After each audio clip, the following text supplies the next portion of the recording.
So this is the warm-up series. This first one here is called a foam roller open book. What you're gonna do when you're laying on your side, bottom leg is gonna be straight, top leg, hip is gonna be at 90 degrees with your body. Arms are gonna be in front like this. You're gonna rotate open, keep your knee in contact with the foam roller the entire time. You're gonna go all the way open like this. You're gonna come all the way back. It's called the foam roller thread the needle. What you're going to do, knees are going to be under your hips, arms are going to be under your shoulders. This outside hand is going to go palm up on the foam roller, rotating across, reaching as far as you can. This left arm, the inside arm can bend. You're going to come all the way back. You're going to push out as far as you possibly can, rotating the torso, holding for about 3 seconds at end range, and coming back. This one's called hip 90-90. If you can kind of see how I'm sitting in this position. My knee is at 90 degrees and my hip is kind of at 90 degrees as well from my torso.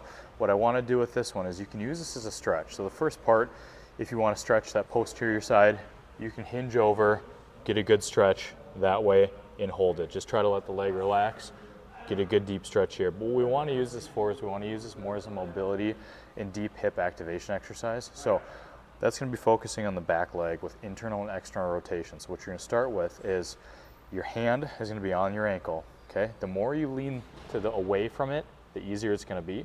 The more upright you are, the more challenging it's going to be. I want you to try to be as upright as you can while still being able to achieve full range of motion. So what you're going to do is you're going to do hip external rotation, keeping that foot down, lifting just that leg up as high as you can. If you feel like you can only lift it this high, try leaning over a little bit in doing this. If this is way too easy, then like I said, to make it harder, try to be a little more upright. You're gonna do 10 external rotation.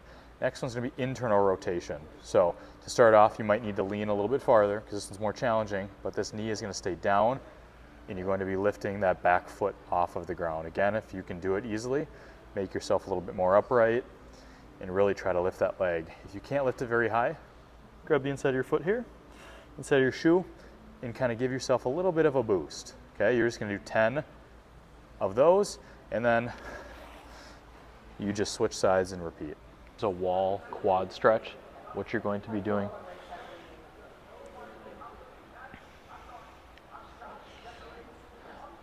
This is a wall quad stretch. What you're going to be doing is you're going to be on the ground, put your foot against a wall like this.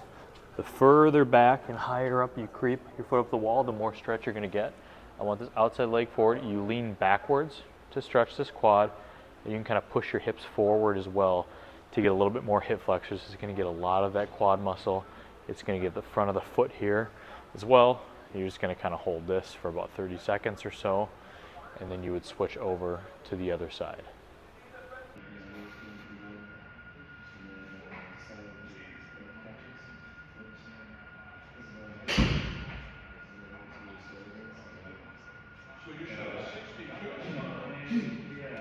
This is called hip cars. You're going to go both forward and backwards. So you're going to come into this position here, put your hands on the wall. This leg, you're going to lift your knee up. Then you're going to bring it out to the side, okay? So you're not just rounding the leg, you're bringing it up like you're opening that hip wide. Then you're going to turn that knee down, foot up towards the ceiling, and you're going to bring it through. So it's up, out, circling around, and through. That's the forward way. The reverse way is the exact opposite of that. You're kicking up like this, and you step up and over, open that hip, bring it all the way around the front, back down.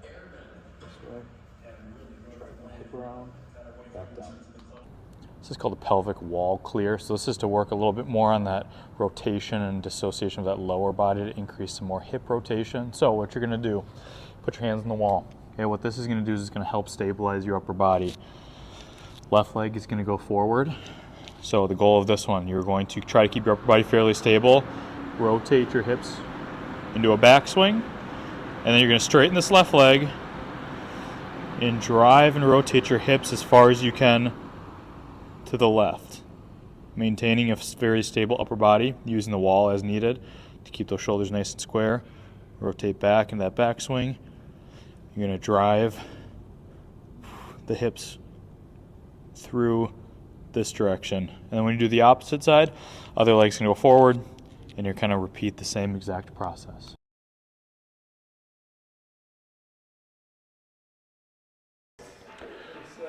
All right, so this is a split stance kettlebell squat with rotation. So the split stance part, you're gonna drop 1 foot back a little bit. My toes are kind of equal with my heel. You could go back even a little bit farther if you need to.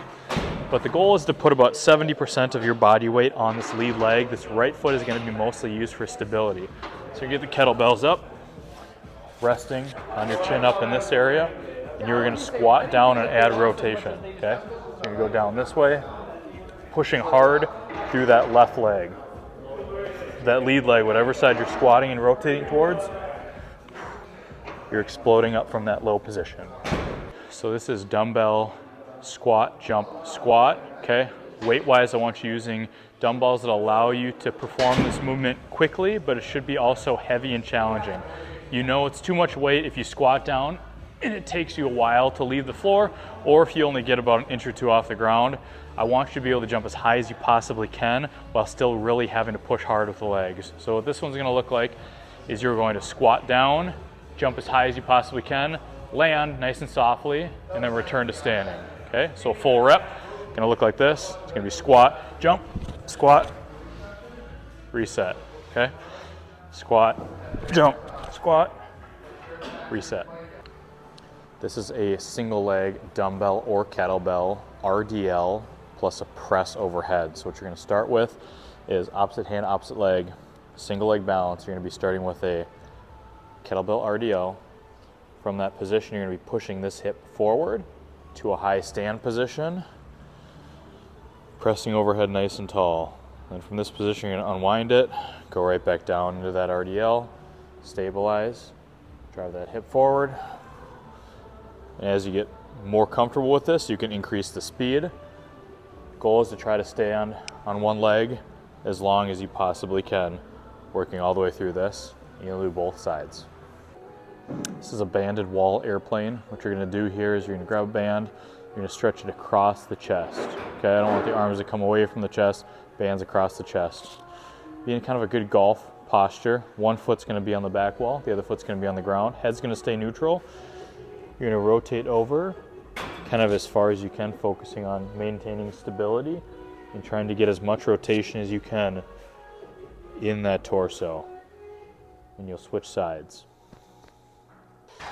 So this is handled kind of like a core isometric with hip rotation. So what you're gonna do, you can use a band for this as well, but you're gonna bring it out, you're gonna push this straight in front of your arms nice and straight.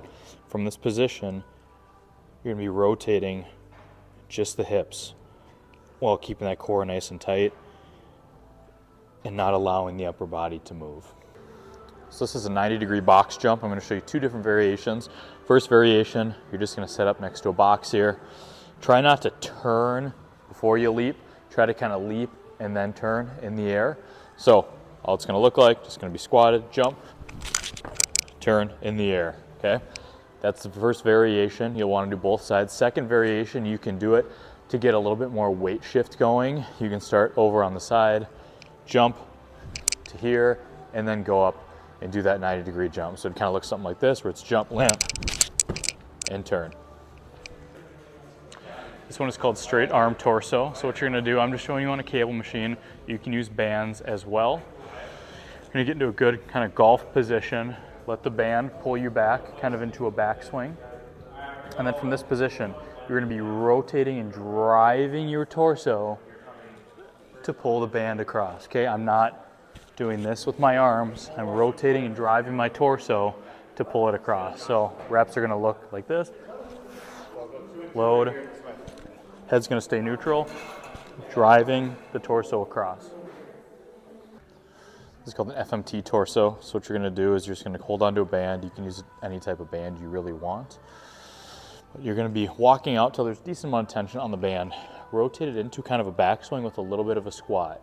So the motion is gonna be simultaneously pushing vertical and driving the torso over to the side. Not using the arms, but you're rotating and ripping the torso over to the side, okay? So you can do a couple slow ones to get used to it. You just don't want to get it too high so it doesn't hit you in the face. Kind of keep it down, it can hit you in the ribs here. So as you're gonna kind of get into a couple reps, this is what it's gonna look like. A little bit of that squat, a drive, while simultaneously ripping that torso across. This one is a single arm dumbbell bench. So you're gonna have your palm facing down towards your feet. What you're gonna do is you're gonna engage your core nice and tight. Keep your shoulders and your hips and your low back on the bench the whole time.